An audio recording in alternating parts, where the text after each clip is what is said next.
So let's look at our business success model. Now, what you see on screen is a business model, not a success model. But through that business model you see on screen, we can quickly identify where the resources are to give you the biggest returns on investment energy. Which ones to focus on first, which ones to focus on second. And if you want to speak to me for 15 minutes at the end of this call, just book in a call. We can maybe look quickly at your business model for free and see if we can get you moving. But the business success model is this. It looks at how do businesses start and where do they aspire to. Most businesses that I've spoken to, by far the majority, start off with being employed by someone. They acquire some skills. For example, my example is absolutely typical of this rise through the levels. I left university. I became a trainee accountant with a firm.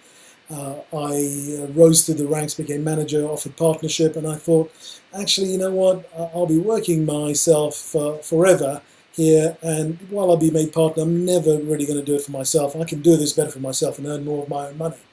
So I left them and became self-employed, part-time at first and then full-time.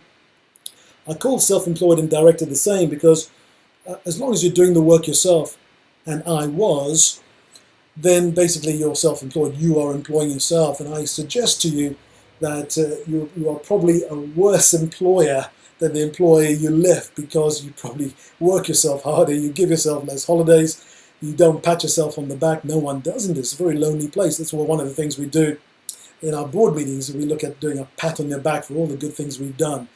And so you become self-employed or a self-employed director for your own limited company, and this is where so many people just get stuck. It's like a black hole, a gravity that holds you down into that level.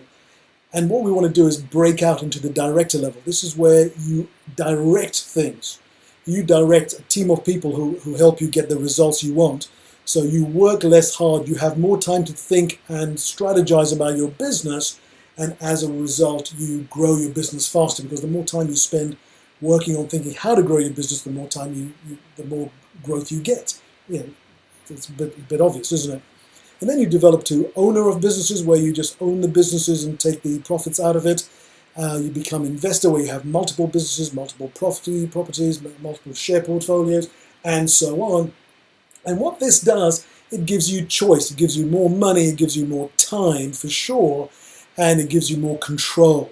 And those choices are there for you to decide then what to do with. So when I rose to that level, I chose to continue being a director, because I love what I do. I love working with businesses and helping them get the advantage I got when I learned this stuff 25 years ago.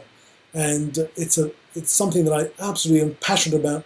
And by the way, you might find I'm talking a bit quickly. You might find I am a bit passionate about what I do, but I don't apologize for that. That's who I am. If you want somebody working with you on your team who's less passionate than you are, who's in fact not passionate about your business, then that's not me. I love people, I love business, and if we work together, you'll get to know that I will probably love your business at least as much, definitely not more. You shouldn't ever love your business more than you love it, but at least as much. We do that through, we get through the range, we get up the levels through an identify process, by identifying what you've got, like a stock take, finding what the assets are to work with. We then quantify through the business modeling and a whole host of other tools which ones are the easiest ones for you to get benefit from right now. And then we go to the multiply process, where we bring focus to one or two areas, and then use those two areas to just ramp up those results, and then go and find another two, and another two, and another two, or even 1, 1, 1, or 3, 3, 3. Never more than 3. There's enough to do, right? We don't want to give you more to do. The idea of this program and this workshop is not to give you more to do, right? It's to bring you down to focus on 1 or 2 things to do. So we're going to end up with this program with 1 or 2 things that I'm going to ask you to put down that you will do differently tomorrow, that will have an impact on your business the day after, or today for tomorrow, and so on, right? So it's not to do more to do. You've got a to-do list probably longer than you need right now. You're probably stretched. You probably don't have huge amounts of free time just to do with what you wish. I happen to, but then I've worked well for this. I've worked hard for this, and I now have the fruits of it. and I followed the process I'm describing to you with help from my coaches and mentors. So to the Batmobile, think about that thing we just talked about. We looked at the ladder here, the employed to self-employed, director, owner, investor choices. Which one of these, where are you now? And where do you want to get to? Do you want to get to the top, or do you want to get just to the next level? Where do you aspire to? Think about that, make some notes right now. There is a lot of research that suggests that writing things down has a major impact. I don't mean typing things down, I mean writing things down. So when I talk about a pen and paper, that's probably a really good place to start. If you haven't got one, just use it, whatever notepad you've got on your laptop or your mobile device. But definitely write it down and store it and review these notes when you finish today or at the end of today when you're relaxing.